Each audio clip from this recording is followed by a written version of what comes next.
네, 이제 잠시 뒤에 국민의힘 김문수 대선 후보와 무소속 한덕수 예비 후보가 단독으로 만납니다. 두 후보는 단일화 문제에 관한 의견을 주고받을 것으로 알려졌는데요. 이와 관련한 내용 정광재 국민의힘 대변인 차재원 부산가톨릭대 특임 교수와 자세히 짚어보겠습니다. 두 분 안녕하십니까? 어서 오세요. 안녕하세요. 네, 이제 한 15분 정도 뒤면은 김문수 후보와 한덕수 예비 후보가 단둘이 만날 예정인데 잠시 후면 이제 만남이 시작이 됩니다. 두 후보의 만남이 우선 어떤 의미가 있는지 그리고 좀 오늘 유의미한 결과가 나올 거라고 보시는지 먼저 여쭤볼게요. 지금 우리 당을 지지하는 분 또 중도층에 계신 많은 분들이 이번 대선 과정에서 중도 보수 후보의 단일화는 반드시 이루어져야 한다. 그래야 이재명 후보의 민주당을 이길 수 있다라는 공감대를 갖고 있습니다. 사실 이 구도 자체가 윤석열 전 대통령의 비상계엄 또 탄핵 과정에서 이뤄진 파면 때문에 이루어지는 만큼 구도 자체가 민주당에 유리한 상황에서 우리 후보가 단일화되지 못할 경우에 표가 분산되고 그렇다면 당연히 대선에서 치러보지도 않고 질 수밖에 없다라는 공감대가 있기 때문에 이런 요구를 반영한 것으로 보고요.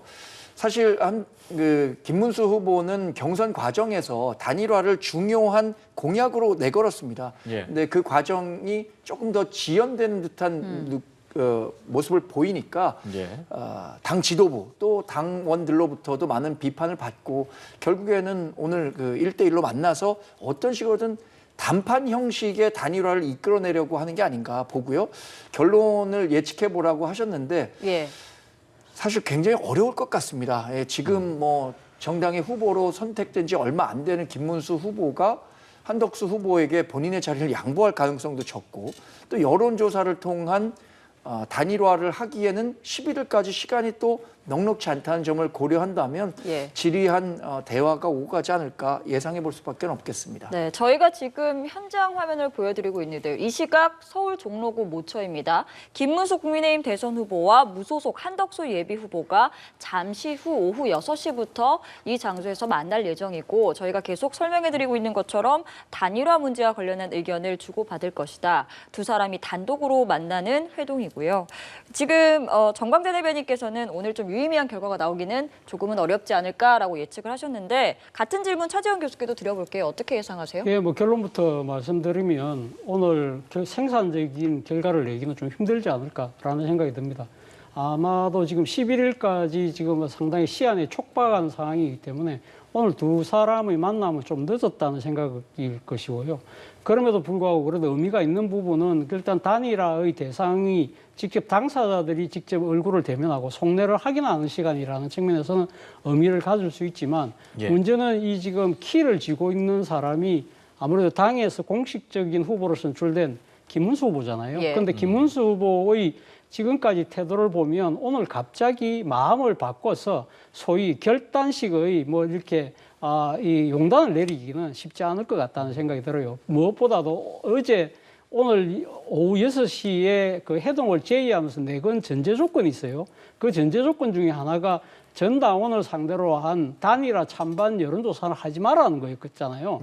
그런데 이기에 대해서 당 지도부가 그 요청을 무시하고 지금 찬반 여론조사를 진행하고 있어요. 그렇다고 한다면 본인 입장에서는 과연 내가 그러면 지난번 전당대회에 뽑힌 것이 결국은 한덕수 예비후보 추대를 위한 불쏘시개 노릇을 한 것이 아닐까라는 생각을 지울 수밖에 못 지우는 것이고요. 또 한편으로는 지금 이번에 같이 경선을 했던 유력 주자들이 하나같이 이런 식의 단일화 방식에 대해서 강하게 비판을 하고 있다는 겁니다.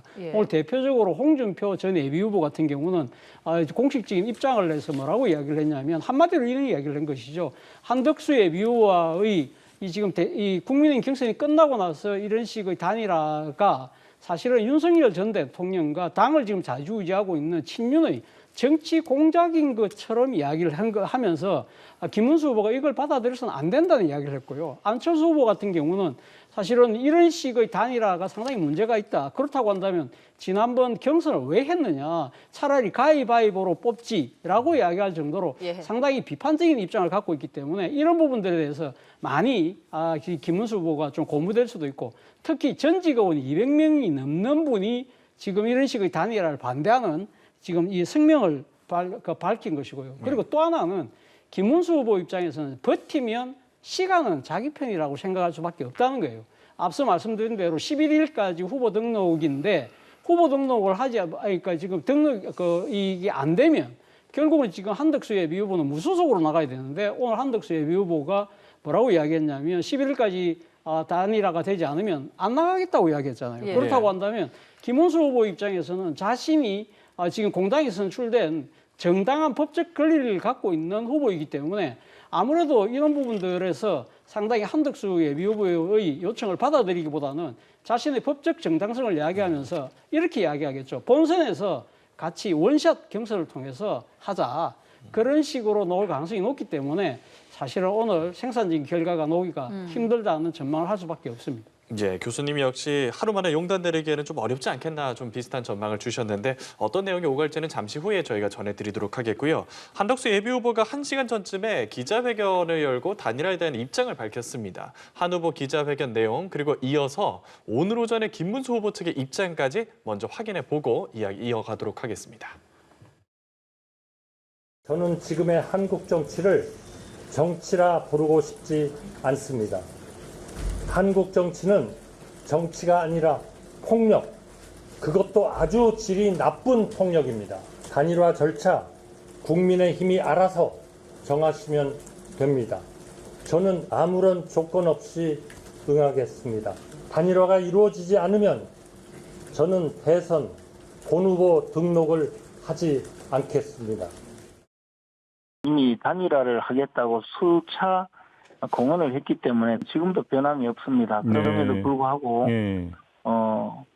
당에서는 후보로 인정하지 않고 오히려 끄집어 내리려고 한다라는. 예, 먼저 한 후보 얘기부터 좀 보면 단일화가 이루어지지 않으면 본 후보 등록을 하지 않겠다. 어떤 절차에도 불만 없이 임하고 결과에 승복하겠다 이런 얘기를 했는데 뭐 배수의 진을 쳤다 이렇게 분석할 수 있을 것 같습니다. 네, 한덕수 후보로서는 11일 이후에 본인이 대통령 후보로 뛴다는 것 자체가 굉장히 부담이고 또 실익도 없을 것이다라고 판단했을 가능성이 큽니다. 10일이라는 날이 법적으로 중요한 날이잖아요. 예. 국민의힘 후보가 될 수 있느냐, 그렇지 않느냐입니다. 이게 많은 사람들이 25일까지는 단일화의 시간이 열려 있다라고 얘기했지만 11일 이전에 국민의힘 후보가 되는 것과 그렇지 않은 것은 엄청난 차이죠. 2번이라는 기호를 쓸 수 있느냐, 또 각각 가가호호 배달되는 공보물에 이 기호 2번이 찍힌 한덕수의 그 공보물을 보낼 수 있느냐, 이게 달린 문제고 더군다나 200억 원이 넘는 국고보조금을 활용할 수 있느냐라는 문제가 있기 때문에 이때까지 안 하면 결국에는 본인이 후보로 뛰는 것이 의미가 없다라는 현실적인 판단을 했을 가능성도 큽니다.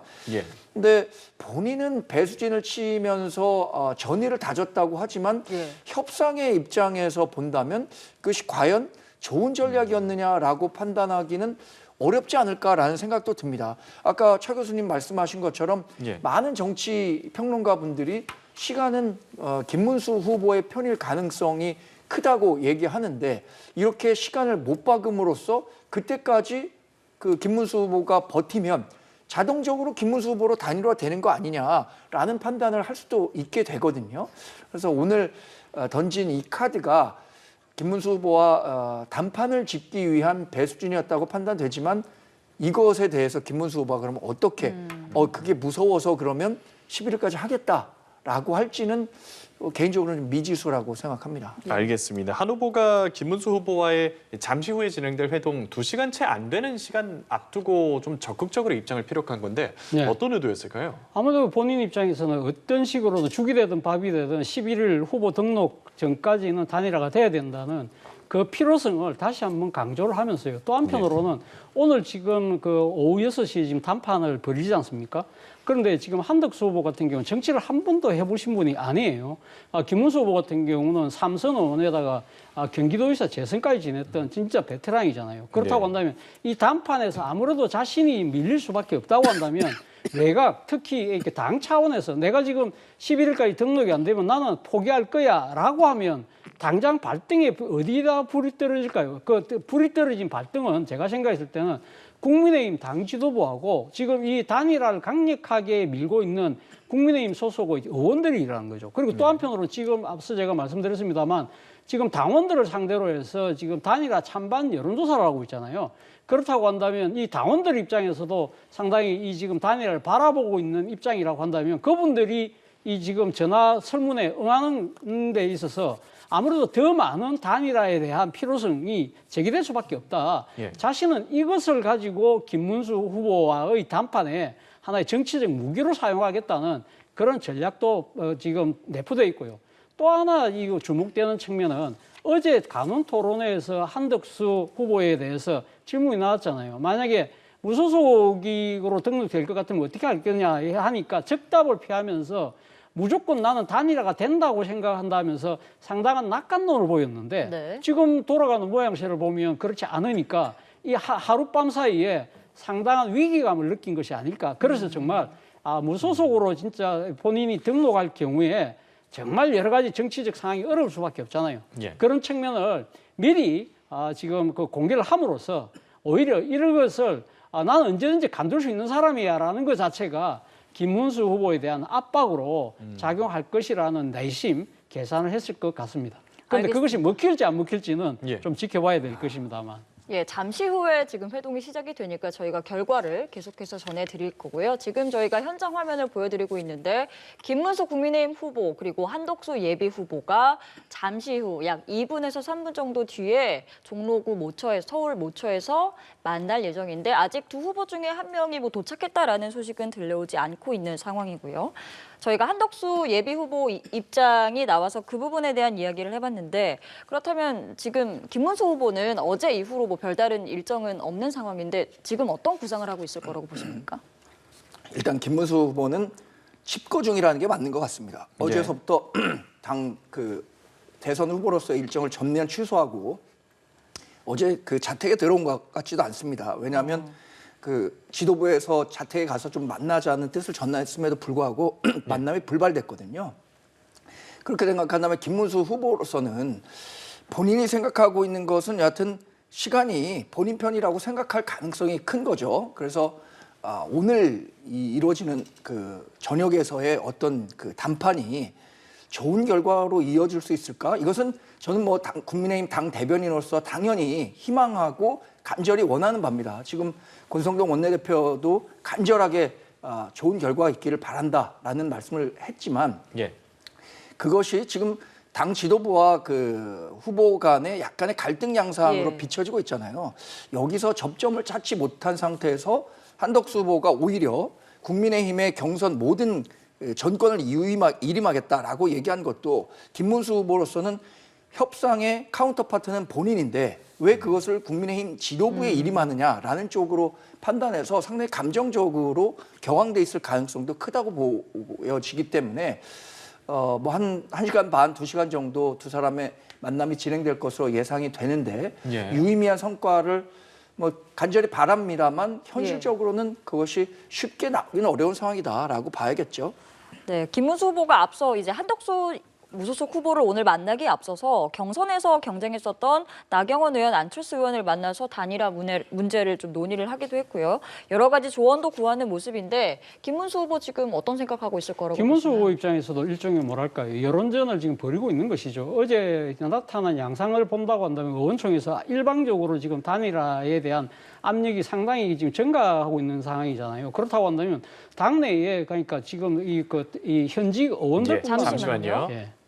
예, 지금 한덕수 예비 후보가 약속 장소에 도착을 했습니다. 도착을 먼저 해서 지금 회동 장소로 향하고 있는 모습이고요. 잠시 후 오늘 6시에 두 후보가 회동을 할 걸로 예정이 돼 있는 상태였고 한덕수 예비 후보가 조금 전에 차량에 내려서 먼저 걸어가고 있는 모습 보여드리고 있습니다. 네, 한덕수 예비 후보는 약 1시간 30분 전쯤에 기자회견을 통해서 직접 자신의 단일화에 대한 입장을 밝혔습니다. 단일화가 이뤄지지 않는다면 본 후보 등록을 하지 않겠다라고 밝혔는데요. 지금 한덕수 예비 후보는 약속 장소에 도착을 했고 저희가 김문수 후보가 아직 도착했다는 소식은 들어오지 않고 있는 상황인데 저희가 추가로 확인이 되는 대로 현장 상황을 전해드리도록 하겠습니다. 예, 말씀 우선 이어서 좀 답변 주시면 예, 괜찮을 것 같습니다. 그러니까 김문수 후보 입장에서는 아무래도 그러니까 어제 나타난 원내에서의 여론을 본다고 하면 일방적으로 지금 자기가 지금 밀리고 있는 형국이잖아요. 그렇기 예. 때문에 본인 입장에서 원내에서는 그렇지 않다. 그래서 오늘 앞서 이야기한 대로 지금 전직 의원 200명이 넘는 의원들의 지지 성명도 구해냈고요. 그리고 앞서 이야기했던 대로 지난번에 자신과 이 경선을 같이 했던 예비 후보들, 그래서 탈락했던 예비 후보들의 지금 입장이 상당히 자신하고 지금 생각이 비슷하다는 거예요. 그러니까 예. 지금 공당에서 선출된 후보를 일방적으로 해서 무소속 후보하고 마지막 최종 승부를 붙이는 이런 식의 이 절차가 문제가 있다는 부분에 대해서 명분을 지금 쌓기 위해서 안철수 후보를 지금 만난 것이죠. 안철수 후보도 오늘 앞서 이야기한 대로 뭐 이런 식으로 할 것 같으면 그 경선을 왜 했느냐. 가위바위보로 뽑지라고 할 정도니까요. 그리고 예. 또 오늘 이 지금 직접 만나지는 않았지만 홍준표 전 예비후보하고 통화를 했다고 그래요. 오늘 근데 공교롭게도 예, 잠시만요. 지금 네. 이제 김문수 국민의힘 대선 후보가 이어서 도착을 했습니다. 한덕수 예비 후보는 조금 전에 먼저 도착을 해서 회동 장소로 이동을 했고 현재 실시간 모습인데 김문수 국민의힘 후보가 도착을 해서 주변에 있는 분들께 좀 인사를 드리면서 관련 캠프원 분들과 함께 입장을 하고 있는 상황입니다. 네, 저희가 앞서 보여드렸지만 한덕수 예비 후보는 미리 도착을 한 상황이고 잠시 후에 지금 바로 실시간 화면입니다. 김문수 후보가 김재원 비서실장의 모습도 보이고요. 지금 약속 장소로 들어가고 있는 모습인데 어제 오후에 대구 경북 일정을 소화하다가 모든 일정을 중단한 뒤에 지금 오늘 회동 장소로 이동하고 있는 현재 모습입니다. 예, 한덕수 예비 후보 그리고 김문수 국민의힘 대선 후보 두 사람이 모두 도착을 했고 지금 이제 한덕수 후보가 실내에서 지금 도착한 김문수 후보에게 손을 먼저 내밀면서 환영을 하고 있는 상황입니다. 네, 지금 두 사람이 짧게 얘기를 나누고 있는 상황이고 구체적으로 어떤 얘기를 했는지는 저희가 이제 오디오 상황이 들리지는 않았는데 김문수 후보, 한덕수 예비 후보가 회동 장소 식탁에 지금 손을 맞잡고 우선은 서 있는 상황입니다. 네, 지금 포토타임이 이루어지고 있는 상황이고요. 김문수 국민의힘 대선 후보의 모습입니다. 어제 일정을 전면 취소한 뒤에 지금 오늘 오후 회동 장소에는 등장을 한 모습이고 본인이 먼저 한덕수 예비 후보에게 만나자라고 제안을 했다라고 밝히기도 했습니다. 예, 김문수 후보가 식당을 들어가면서 감사합니다라는 얘기를 짧게 했다고 전해졌고 지금 이제 두 후보가 손을 꼭 맞잡고 사진 촬영을 하면서 짧게 밝은 표정으로 얘기를 나누고 있는 상황입니다. 오늘 이 회동은 별도의 배석 인원 없이 두 사람이 단독으로 진행하는 걸로 전해졌고요. 6시 예정돼 있었고 6시 조금 넘은 시각 두 후보가 모두 도착을 해서 마주 앉은 상황입니다. 네, 간단하게 환담을 나누는 모습인데 한번 현장 함께 지켜보시죠. 언론들 많이 만나고 오늘은 외신 기자들하고 한번 했습니다. 고생 많으십니다. 네, 정말 고생 많으셨습니다. 저는 이거 험한 판에서 아니다. 총영께서 힘드실 겁니다. 그래도 워낙 우리나라가 정말 대외 문제로도 어렵고 또 대내적으로도 이렇게 갈등, 분열 이거 가지고는 안 되겠다 하는 분들의 생각이 굉장히 강한 것 같아요. 정말 수고 많으셨습니다. 한덕수 예비 후보가 우리나라가 대내외적으로 어려운 상황이다라고 이야기를 했고 김문수 후보가 이에 화답을 하면서 환담을 시작으로 두 사람의 회동이 시작이 된 상황입니다. 좀 오늘 유의미한 얘기가 나올 거라고 다시 한번 여쭤보겠습니다. 일단 분위기는 좋은 것 같은데요. 구밀복검이라고 들어보셨죠? 말로는 따뜻한 말을 하지만 달콤한 말을 하지만 속 안에는 다 각각의 계산법이 있을 텐데 김문수 후보 같은 경우에는 정치를 30년 가까이 하신 분이니까 표정만 놓고 본다면 저는 김문수 후보가 상당히 여유 있어 보이고 한덕수 후보가 조금은 경직된 모습으로 보여지는데 결국에는 지금 그 김문수 후보는 한덕수 후보를 만나고 있지만 상대해야 될 사람은 현재 국민의힘 지도부라고 생각합니다. 한덕수 후보가 국민의힘의 모든 단일화 조건과 관련해서는 일임을 하겠다고 했기 때문에 그거를 김문수 후보에게 일임한다고 한 게 아니라 지도부의 일임, 국민의힘에 일임한다고 했기 때문에 결국에는 김문수 후보가 지도부와 어떤 식의 대화를 나눌 것인가가 더 관건이 될 거라고 보는데 지금까지의 상황만 놓고 본다면 저는 김문수 후보가 다소 늦은 감이 있지만 본인이 갖고 있는 단일화와 관련한 일정이나 로드맵에 대해서 한 번도 얘기하지 않았거든요. 예. 단일화를 하겠다라고는 얘기했지만 일정, 방법에 대해서 한 번도 얘기하지 않았기 때문에 지금이라도 한덕수 후보를 만난 자리에서 본인이 생각하고 있는 바를 이야기해야 한다고 생각하고 국민의힘 의원총회에 참석해 줄 것을 국민의힘에서 우리 당에서 수차례 요구했는데 아직 참석하지 않았습니다. 그러니까 오늘 면담이 끝난 자리라고 하더라도 심야든 아니면 내일 오전 일찍이든 국민의힘 의원들을 만나서 본인이 갖고 있는 로드맵과 관련해서는 충분히 설명을 해야 할 의무가 있다고 생각합니다.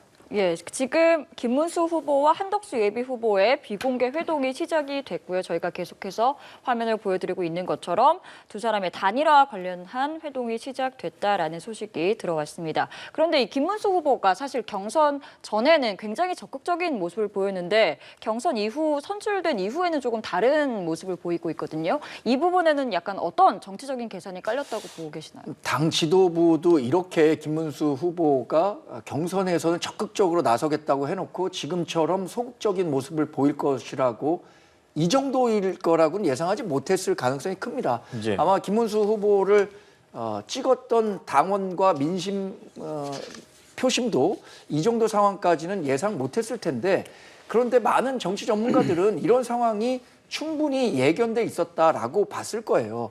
왜냐하면 정치라는 게 그렇죠. 처음에 본인이 당선되기 위해서는 여러 가지 공약들을 얘기하지만 예. 그것이 현실적으로 자기가 그 권한을 갖게 됐을 때는 그렇지 못한 상황으로 연결되는 경우가 많잖아요.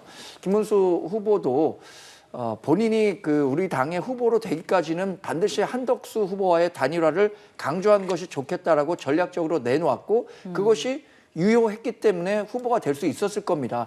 그러나 실제 후보가 된 이후에는 그것과 그 전과 똑같은 마음을 유지하기는 어려웠을 것이라고 생각할 수밖에 없겠습니다. 네, 일각에서는 당 지도부의 좀 일방적인 단일화 추진이 오히려 역효과를 냈다라는 분석도 있는데 차 교수께서는 지금 김문수 후보의 저런 입장 변화 어떤 계산이 깔렸다고 해석하시나요? 말씀하신 것처럼 본인이 지금 그 당선되자마자 지금 뭐 비실장 말로는 3시간 만에 지금 단일화하라고 지도부가 찾아와서 압박을 했다는 거지 않습니까? 본인 입장 일종의 배신감을 느낄 수 있죠. 뭐 지금 당 차원에서는 김문수 후보가 공약을 안 지켰기 때문에 국민과 당원을 배신했다고 이야기하지만 김문수 후보 입장에서는 이거 공당에서 민주적으로 선출된 사람인데 내 나름대로 일종의 당무 우선권을 갖고 이 선대위도 한번 꾸려보고 그러고 진영을 갖추고 난 뒤에 단일화를 해야 되는데 그런 것도 없이 이 되자마자 바로 한덕수 예비후보하고 단일화하라는 것은 결국은 경선 과정에서 선출된 나를 말 그대로 지금 불쏘시개로 사용하고 있는 거 아니냐. 그런 일종의 그 배신감도 가질 수밖에 없는 것 같고요. 또 하나는 사실은 김문수 후보 입장에서는요. 지금 정치를 오래 하셨지만 일종의 정치한 아마 김문수 후보 입장에서는 제일 하향 연화를 지금 완전 맞이한 거예요. 네. 사실은 지금 바로 얼마 전까지만 집권 세력이었잖아요. 여기 여당이었던데 거기에 지금 후보가 된 거거든요. 그렇다고 한다면 본인 입장에서는 내가 물론 그 경선 과정에서 한덕수 후보의 단일화를 이야기를 했지만 그래서 뭐 김덕수가 이겼다는 이야기도 있지만 그래도 내가 당선됐다는 그 자체가 내 경쟁력이 그만큼 있다는 거 아닐까? 라고 생각할 수밖에 있는 것이죠. 그리고 또 하나는 김문수 후보 입장에서는 그런 이야기를 했어요. 사실 이 단일화라는 부분이 좀 더 효과가 나려고 하면 본선에서 단순하게 이게 등록 이전에 한덕수 후보하고 지금 국민의힘 한 자리를 놔두놓고 그러니까 이 지금 단일화 하는 것보다는 네. 본선 무대에서 좀 폭을 넓혀서 개혁신당의 이준석 후보라든지 새민주당의 이낙연 뭐 지금 고문이 놓을지 안 놓을지 모르겠습니다만 그렇게 놓은다면 거기서 완샷 경선을 해서 거기서 한 사람을 뽑는 것이 시너지 효과가 훨씬 더 크다. 그런 생각을 아마 갖고 있을 거예요. 그렇기 때문에 본인은 아마 오늘 지금 한덕수 후보와의 아마 이 지금 단판에서도 분명히 그 이야기를 할 거예요. 지금 우리 둘이가 지금 등록 전에 지금 단일화 한다는 것은 이 빅텐트가 아니다. 정말 당신이 이야기하는 빅텐트가 되고 거기에 대한 효과를 극대화하려고 하면 예. 본선 무대에서 무소속으로 나오고 나는 국민의힘 나오고 그래서 이준석, 이낙연까지 다 포괄해서 거기서 예를 들면 한 사람을 딱 뽑아내는 것이 국민 감동도 배가시킬 수 있기 때문에 그렇게 하자고 아마 한덕수 후보를 이게 제안을 하지 않을까, 역제안을 하지 않을까라는 생각이 듭니다. 알겠습니다. 조금 전에 이제 두 후보가 약속 장소에 도착한 모습을 저희가 뭐 다시 돌려서 보여드리고 있는데 보면은 이제 한덕수 후보 같은 경우에는 조금 결연한 듯한 표정이 좀 보였고 김문수 후보는 내릴 때부터 좀 밝은 표정인데 뭐 두 후보의 평소 인상일 수도 있겠지만 이런 점을 봤을 때 일단 오늘 회동 뭐 이렇다 할 합의가 되기는 어렵겠다는 판단 좀 앞서 해주셨는데 이런 분위기를 봤을 때는 좀 어떻게 그렇죠. 생각하세요? 뭐 김문수 후보는 굳이 따지보면 프로잖아요. 프로 정치인이고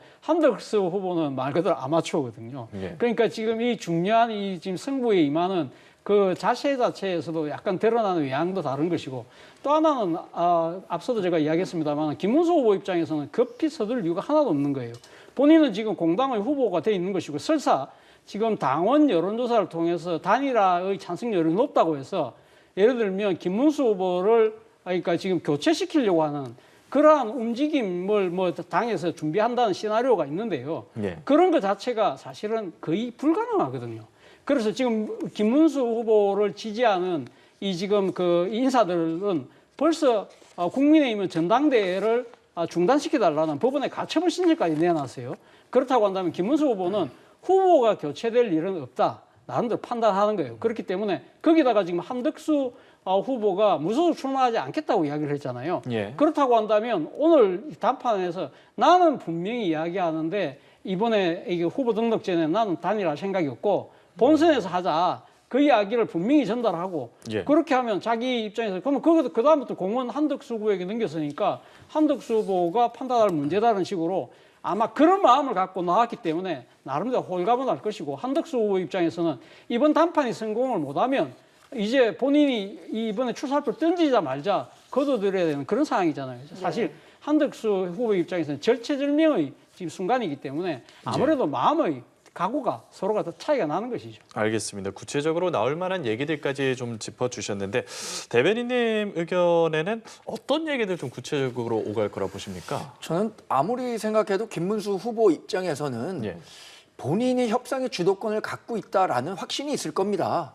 말씀하신 것처럼 공당의 경선 과정을 통해서 정당성 있는 후보로 당선됐기 때문에 본인의 입장에서 한덕수 후보가 과거 97년에 있었던 DJP 시기에 나와서 좀 도와달라라는 쪽으로 계속 그 요청할 가능성이 크고요.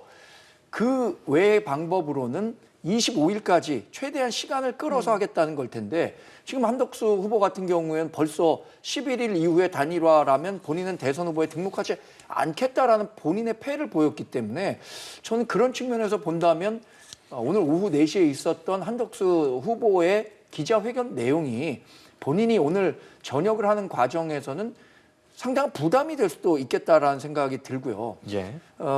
김문수 후보 같은 경우에는 결국에는 국민의힘 당심 또 당심을 반영해서 움직이는 당 지도부와 어떤 협상을 벌일 것인가 이게 더 큰 관건이 될 것이라고 봅니다. 결국에는 김문수 후보 같은 경우에는 양보는 없다. 그렇다면 11일까지 어떤 방법으로 할 거냐? 이건 시간이 부족하기 때문에 현실적으로 그때까지 한 명의 후보를 뽑기 어렵다라는 얘기를 반복적으로 하지 않을까? 제가 만약에 김문수 후보의 측근이라면 그렇게 조언하지 않았을까 싶습니다. 알겠습니다. 이 11일을 둘러싸고 부담되는 상황들에 대한 분석이 있잖아요. 선거자금 지원이나 뭐 기호순번 등 두 분께서도 말씀해 주셨고 오늘 이 회동이 두 후보만의 이를테면 은밀한 회동인데 이런 얘기들까지 혹시 터놓고 얘기할 가능성도 있습니까? 이건 너무 본질적인 얘기이기 때문에 기본에 깔고 얘기를 하겠죠. 그 기본에는 분명히 김문수 후보가 본인이 유리하다고 생각하고 그 협상을 주도하려고 할 거고요. 예. 한덕수 후보 같은 경우에는 여러 면에서 본인이 이번에 나오는 출마하는 과정 또 이 경선에 참여하지 않은 과정에 대한 분명한 불리한 점이 있을 겁니다. 예. 그렇다면 그러한 불리한 점이 있기 때문에 모든 것을 일임한다고 했는데 그 일임을 받은 국민의힘 지도부가 어떠한 입장을 밝히지 않고 있기 때문에 지금 두 후보 간의 내용이 뭐 어떤 식으로든 진전될 수 있을 것이라고 보기가 어려울 것 같아요. 예. 저는 오늘 이후 이 두 사람이 어떠한 합의점도 만들어내지 못한 이후에 김문수 후보와 국민의힘 지도부가 어떤 식으로 조율할 것인가 이게 오히려 더 큰 관심이 되지 않을까 이렇게 예상해 봅니다. 아까 차 교수께서는 이제 본선에서 어떤 단일화가 이루어졌을 때 효과가 더 극대화될 수 있다 네. 이런 의견이 있다라고 언급을 하셨는데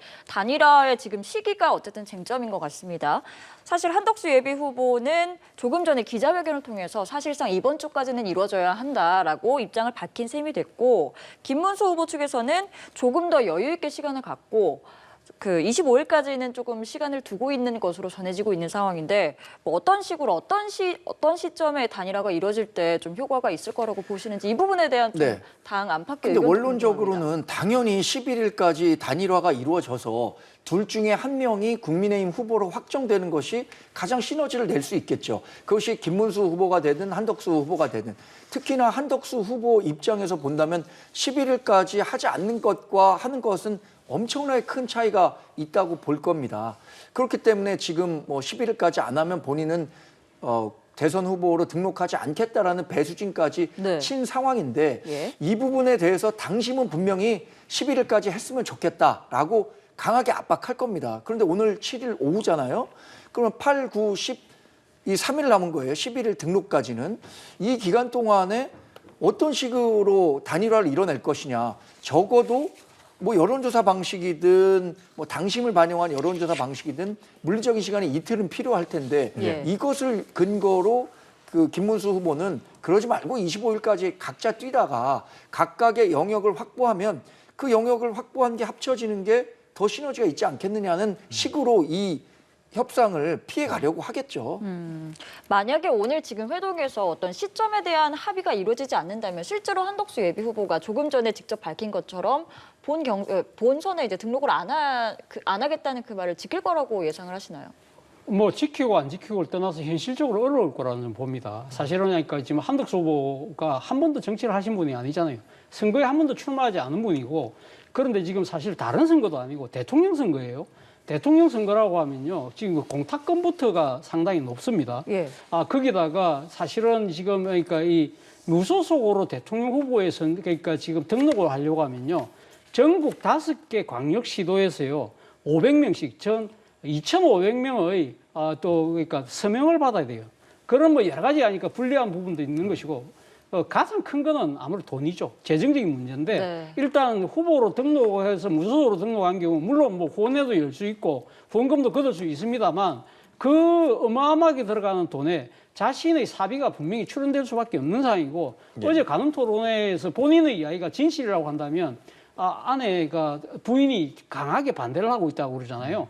그런 부분들도 상당히 아마 부담스러울 수밖에 없다는 것이고 그런데 그거보다도 더 제가 생각했을 때 오늘 이 지금 김문수 후보가 이 단판에서 모르긴 몰라도 이 이야기를 분명히 할 것 같아요. 왜냐하면 어떤 이야기를 하냐면 네. 그러니까 10일 때 이게 등록 마감 전에 지금 이렇게 단일화하는 부분에 있어서 부당성을 아마 강하게 이야기할 가능성이 높다. 소위 말해서 부정성으로 결승전에 진출한 꼴이잖아요. 일종의 무임승차를 한 것인데 이런 식으로 민주주의의 이 뭐랄까 과정을 무시한 그런 한덕수 후보의 이 처사를 아마 강하게 아마 좀 따지지 않을까 하는 생각이 들고 이런 여러 가지 문제들을 뛰어넘기 위해서라도 결국은 가면 한덕수 후보께서 직접 본선에 나와서 본선에서 똑같은 조건으로 다시 경선을 하자는 식의 논리를 전개할 가능성이 저는 상당히 높다고 봅니다. 알겠습니다. 이런 가운데 국민의힘이 사흘 연속 의원총회를 열고 후보 단일화 관련 대응을 논의하고 있는데 권성동 원내대표가 두 후보에게 단일화 로드맵을 확정 지어줄 것을 간곡히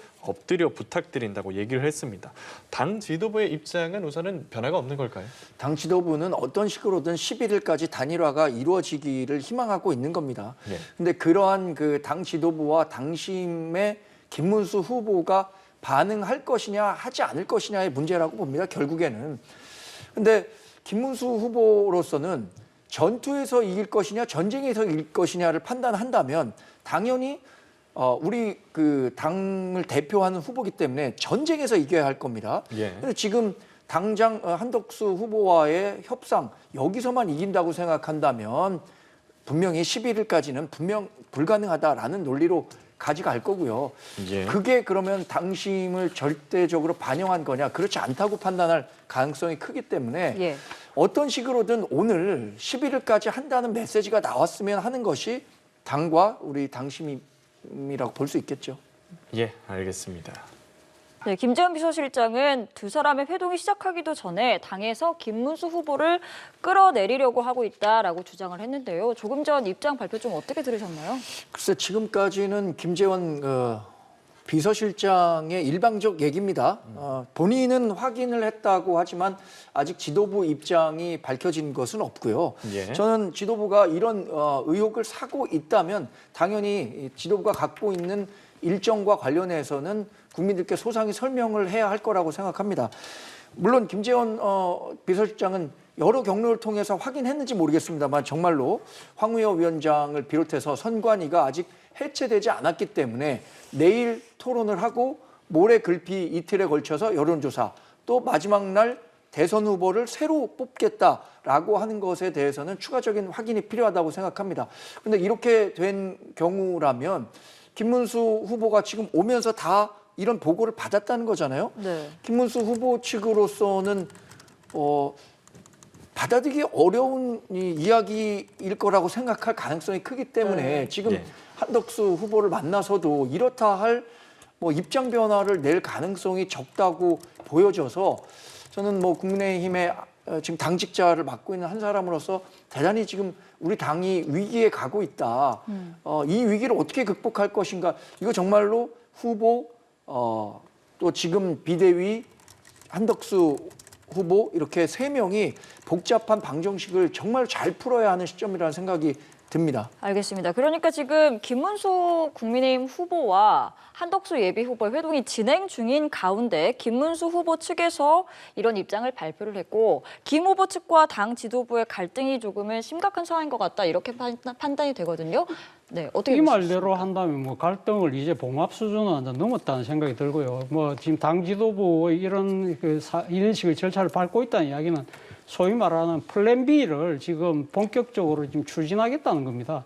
뭐 지금 그 당 지도부 입장에서는 한덕수 예비 후보의 단일화 없이는 대선 승리를 담보할 수 없다. 그렇기 때문에 우리는 누가 뭐라 하더라도 지금 남은 12사흘 동안에 어떤 식으로든 후보를 뭐 교체가 되든 아니면 김문수 후보가 되든 이 단일화를 꼭 완성시켜야 되겠다는 그런 결연한 의지를 가졌다고 뭐 좋게 이야기할 수도 있습니다만 그러나 제가 생각했을 때는 이러한 방식 자체가 과연 이 정치적인 문제뿐만 아니라 법적으로도 지금 문제가 그러니까 지금 흔쾌하게 풀 수 있을까? 저는 좀 거기에 대해서 좀 고개가 갸웃거려집니다. 지금 사실 이 공당에서 지금 민주적 절차에 의해서 선출된 지금 후보를 지금 아직까지 한덕수 후보 같은 경우는 제가 지금 가문한 탓인지 모르겠습니다만 가문한 탓이 아니죠. 지금도 무소속이니까 지금 당에 그러니까 국민의힘에 입당도 하지 않은 분인데 국민의힘 그 지금 선출된 후보하고 국민의힘의 그 당원관리위원회에서 선거관리위원회에서 진행하는 이런 이 경선을 한다는 것 자체가 이런 부분들이 과거에도 그런 사례가 있었는지 제가 가문한 탓인지 몰라도 저는 그런 기억이 없습니다. 그런 차원에서 본다고 한다면 상당히 지금 문제 있는 방안을 실시하는 걸 갖다가 분명히 했기 때문에 김문수 후보 측에서는 발끈할 수밖에 없는 것이고 또 하나 오늘 지금 이 모습에서 제가 하나 짚고 싶은 부분은 어쨌든 그럼에도 불구하고 김문수 후보는 지금 한덕수 예비 후보하고 마주 앉았잖아요. 그렇다고 하면 지금 두 사람이 그러니까 지금 두 분의 지금 후보가 지금 이 대담을 나누고 있는 도중인데 여기에 지금 김문수 후보 측의 대변인인 김재원 전 의원이 나와서 이런 상황 자체를 바로 언론에 공개한다는 것 자체도 김문수 후보 입장에서는 나는 이런 식의 받아들일 수는 없는 건 우리가 다 뭐 충분히 짐작은 되지만 한덕수 후보와의 담판에서 전혀 기대를 하지 않겠다는 이야기하고도 마찬가지거든요. 네. 사실 어느 정도 이런 당에서 그런 절차가 있다 하더라도 내가 한덕수 후보를 어느 정도 이렇게 이 대화를 통해서 내가 생각하는 본선 무대에서의 원샷 경선 쪽으로 끌고 가겠다고 한다면 이 문제를 뒤로 물밑으로 숨겨놓고 두 사람 간의 합의를 이끌어내는데 중점을 둬야 되는데 그러지 않고 나는 이걸 먼저 공개를 해서 당 지도부가 나를 이렇게 강하게 그러니까 단일화 쪽에 드라이브 부분에 대해서 나의 정치적인 여러 가지 리액션을 확실하게 보여줄 거야라는 측면도 있지만 이거는 또 다른 표현으로는 한덕수 후보와의 담판도 나는 더 이상 기대할 것이 없다. 입장을 분명히 내보인 것이 아닐까라는 생각이 듭니다. 알겠습니다. 앞서 김재원 비서실장이 말을 전하면서 황우여 선대위원장이라 얘기를 했는데 황우여 위원장 선대위원장이 아닌 국민의힘 경선 선거관리위원장이라는 점 정정드리겠습니다. 제가 이제 두 분과 조금 전에 이제 김재원 비서실장이 전한 얘기를 듣고 이제 관련해서 얘기를 나눴는데 짚어주신 대로 뭐 아직은 밝혀지지 않은 확인되지 않은 일방적인 입장이라고 하나 이 내용이 이제 김문수 후보나 한덕수 후보 회동에 어떤 영향을 줄지에 좀 관심이 가는데 만약에 오늘 회동에서 진전이 없다면 당이 나서서 대선 후보를 교체하는 좀 초강수를 둘 가능성도 있겠습니까? 지금 뭐 김재원 비서실장의 발언 여부가 사실관계가 확인되지 않았기 때문에 단언해서 말씀드릴 수는 없습니다만 이것을 준비했다면 아마 당헌 당규상으로든 어떤 식으로든 이런 게 가능하다라는 유권 해석을 받았기 때문에 추진하고 있겠죠. 이것이 불가능한 시나리오라면 법률적으로 문제가 되는 시나리오라면 당연히 검토되지 못하는 카드라고 생각되는데 당헌 당규 해석과 관련해서는 뭐 지금 제가 여기서 단언해서 말씀드리기 어려울 것 같습니다만 현실적으로 만약에 이런 과정을 거쳐서 한덕수 후보로 단일화가 이루어진다고 하더라도 그것이 과연 우리가 기대하는 단일화의 시너지를 낼 수 있는 것이냐 이 부분과 관련해서는 여전히 의문으로 남을 수밖에 없을 것 같고요. 그동안 경선에 참여했던 다른 후보들 있지 않습니까? 예를 들어서 홍준표 전 대구시장을 비롯해서 안철수 후보라든가 나경원 후보 모두 경선에 참여한 것을 다 형해화하는 식의 이 당 지도부 결정을 어떻게 받아들일 것인가.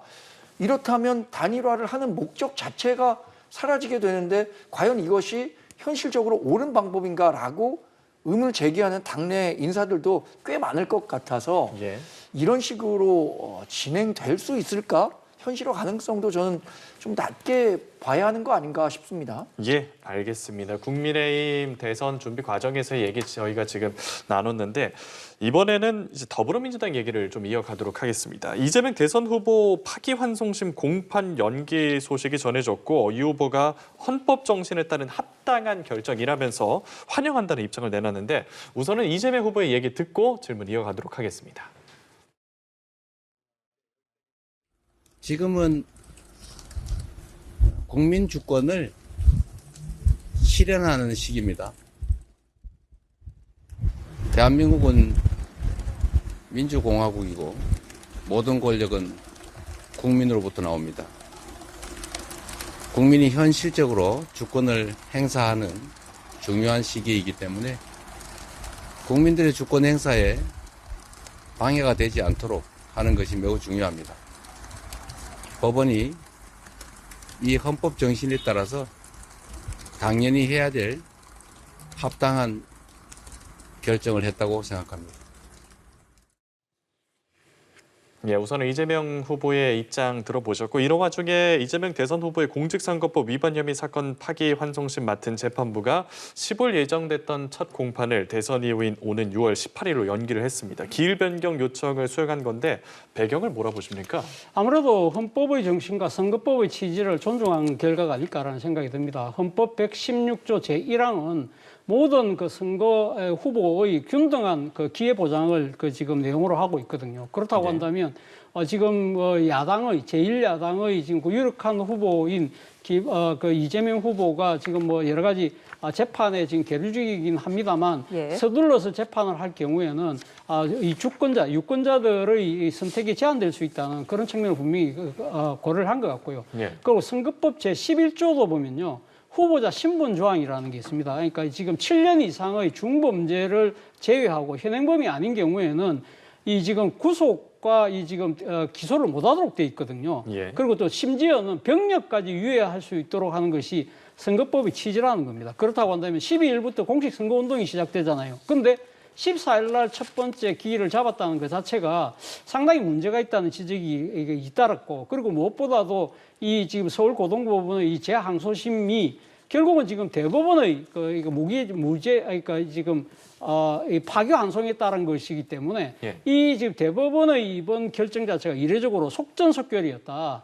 그래서 이것이 상당히 절차나 여러 가지 부분에 있어서 시비가 커지고 있던 상황이었기 때문에 이런 여러 가지 여론들도 아마 서울고등법원이 좀 이 길을 담아서 고려를 하지 않았나 하는 생각이 듭니다. 예, 오늘 대법의 결정 같은 시각이실까요?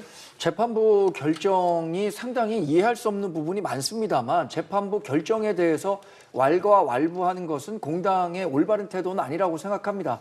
재판부 결정이 유감이라는 뜻만 표하면서 그런데 이것과 관련해서 이재명 후보에 대한 마치 면죄부가 주어지는 것이냐 이렇게 해석하기는 어려운 거죠. 예. 대통령 선거 이후에 공판기일을 다시 잡겠다고 한 것은 저는 역설적으로 대통령에 당선된다고 하더라도 본인이 받고 있는 사법적 재판은 여전히 진행된다는 것을 방증하는 일이라고 생각합니다. 지금 법사위를 통해서 대통령에 당선되면 모든 재판이 중지된다는 것까지 민주당이 일방적으로 통과시키려고 하고 있는 거잖아요. 이 법안 왜 만듭니까?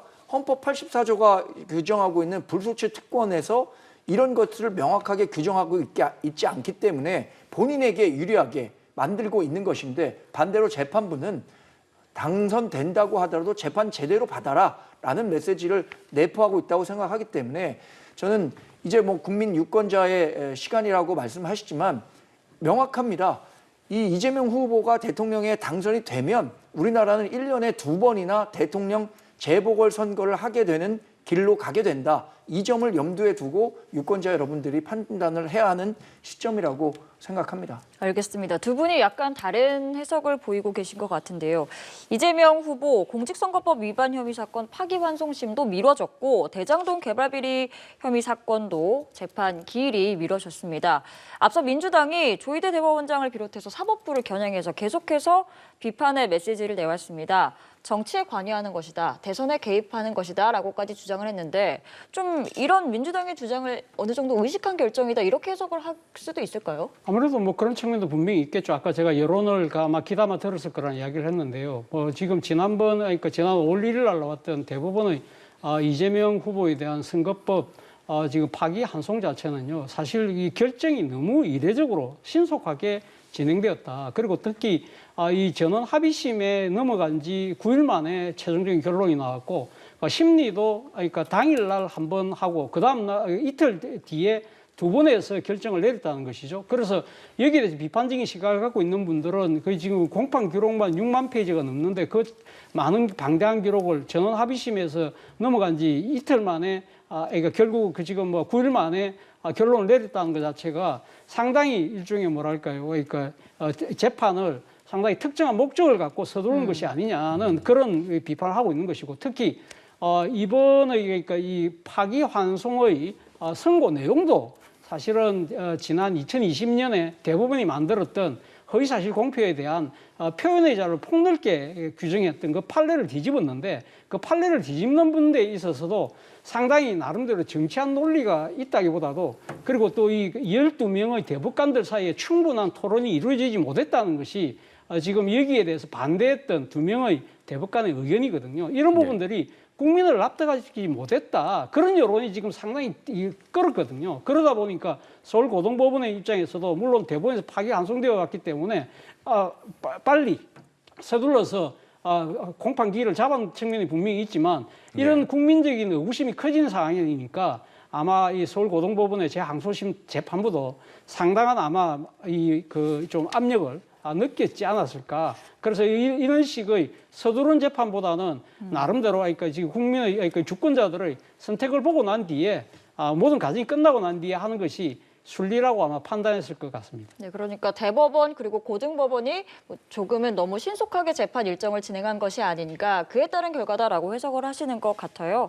반면 국민의힘 쪽에서는 민주당이 예를 들면 조희대 대법원장에 대한 탄핵을 추진하겠다라고 밝히는 등 좀 사법부에 지나치게 사법부 흔들기를 하고 있다라는 주장인 것 같은데요. 이례적으로 빠른 재판이라는 점을 지적하고 있는데 그러면 1심이 26개월 걸리는 동안 그러니까 이례적으로 1심 판결이 지연되는 동안 민주당은 목소리 한번 냈습니까? 저는 이번에 대법원 판결이 대선에 개입하고자 하는 일환이다라고 하는 민주당의 비판에 도저히 수긍할 수가 없습니다. 왜냐하면 이것은 대선 전국과 우연히 맞물린 게 아니라 이재명 후보가 지속적으로 재판 지연 전략을 펼쳤기 때문에 현재 국면에서 결론이 난 거고요. 네. 대법원에서 왜 이례적으로 빨리 결론을 내릴 수밖에 없겠는가에 대해서는 보도자료를 통해서 충분하게 설명했습니다. 1심 판결 지나치게 오래되면서 또 2심 판결과 1심 판결이 완전히 극명하게 다른 결론을 내면서 사회적 혼란이 지속되고 있다. 이에 대한 종결이 필요했다라고 얘기하고 있습니다. 그렇기 때문에 이번 대법원 판결에 대해서 수긍하지 못한다고 하는 사람보다 더 많은 사람들이 충분히 수긍할 수 있는 결론이다라고 판단하고 있는 거고요. 예. 본인에게 불리한 판결을 냈다고 해서 대법관과 대법원장을 탄핵하겠다고 나서는 것이 네. 지금 민주당이 갖고 있는 현 주소입니다. 입법권을 남용해서 본인과 반대하는 사람들, 그러니까 그게 사법부든 행정부든 본인들 마음대로 쥐고 흔들 수 있다고 생각하는 이런 발상이 독재로 연결되는 것이고요. 이런 부분은 선거 과정에서 반드시 국민들께서 심판해야 하는 대목입니다. 알겠습니다. 이런 가운데 민주당이 상임위를 열고 관련 법안 처리에도 속도를 내고 있습니다. 형사 피고인이 대통령에 당선될 경우에 재판을 정지하도록 하는 형사소송법 개정안이 민주당 단독으로 법사위 소위를 통과하기도 했는데 이런 행보는 어떻게 보십니까? 민주당 입장에서는 사실 지금 일어난 상황 자체가 상당히 지금 이례적인 상황이잖아요. 그러니까 예. 예를 들면 지금 이재명 후보가 대통령이 당선될 경우에 지금 헌법 제84조 지금 현직 대통령 같은 경우는 내란 외환을 제외하고는 불소추 특권을 갖고 있는데 그 소추라는 말 속에 과연 현재 진행되고 있는 재판이 들어가느냐 마느냐를 놓고 예. 상당히 여러 가지 법적 논란이 커지고 있잖아요. 그렇다고 한다면 일종의 이 입법 미비거든요. 그러니까 민주당 입장에서는 이 소추라는 부분이 통상적으로 생각했을 때는 소라는 것 자체가 기소고요. 그 다음에 추라는 게 소 다음에 따를 추자거든요. 소 다음에 따르는 것이 재판이라고 한다면 이건 당연히 재판이 포함돼야 되는 것인데 이 부분에 대해서 그러니까 입법 미비로 인해서 논란이 커진다면 그 부분을 좀 명쾌하게 정리를 할 필요가 있다는 차원에서 하는 것 같고 예. 사실 미국에서도 지난해 11월 달에 트럼프 대통령이 당선되고 난 뒤에 진행되던 재판이 전부 다 올스톱되고 특히 미 법무부가 지금 그러니까 특검을 통해서 기소를 했던 트럼프의 인류 의사당 진입 사건과 그리고 지금 기밀 문건 사건도 사실은 공소를 취하를 해서 재판이 그러니까 완전히 없어져 버렸거든요. 현직 대통령이 국정 운영을 하는 데 있어서 재판 과정에 있어서 이해충돌이 생길 수 있다. 그리고 여러 가지 국정 운영에 불안정이 생길 수 있다는 그 이유 때문에 그렇게 됐습니다만 미국 같은 경우는 그 헌법에 우리처럼 불소추 특권이라는 게 딱 명시되어 있지 않은데도 불구하고 그런 걸 했다고 한다면 우리 입장에서는 이 헌법에 규정되어 있는 불소추 특권의 소추라는 부분을 분명히 하기 위해서라도 아마 이런 입법적인 보완을 할 필요가 있다고 민주당은 생각을 하고 있습니다. 문제는 이런 부분 행위가 특정인을 위한 것이냐 아니냐는 부분은 결국 이번 그 선거에서 유권자들이 판단하지 않을까 하는 생각이 듭니다. 알겠습니다. 국민의힘 측에서는 어떻게 평가를 하겠습니까? 종교개혁이 왜 시작됐는지 아시죠? 성직자들이 면죄부를 돈 받고 팔기 시작하면서 그에 대한 반감으로 종교개혁이 시작됐습니다. 지금 민주당이 국회에서 만들고 있는 법안은요. 이재명 후보 면죄부 법안을 다 만들고 있는 거예요. 이런 면죄부 법안을 입법권을 독재하고 있다는 네. 이유만으로 다 강행하는 것, 이 부분에 대한 개혁이 필요한 거고요. 사실 삼권 분립 가운데 과거에는 행정부의 권력이 컸기 때문에 입법부와 사법부를 행정부 권력으로 누르는 경우가 많았습니다. 그런데 지금은 입법 권력이 비대화되면서 행정부와 사법부를 오히려 억누르는 현상이 나타나고 있고 입법 독재로 진행되고 있는 거거든요. 예. 차재원 교수님 말씀 잘하셨는데 이런 부분에 대해서 유권자들이 정말로 현명하게 판단해야 하는 시간이 오고 있는 겁니다.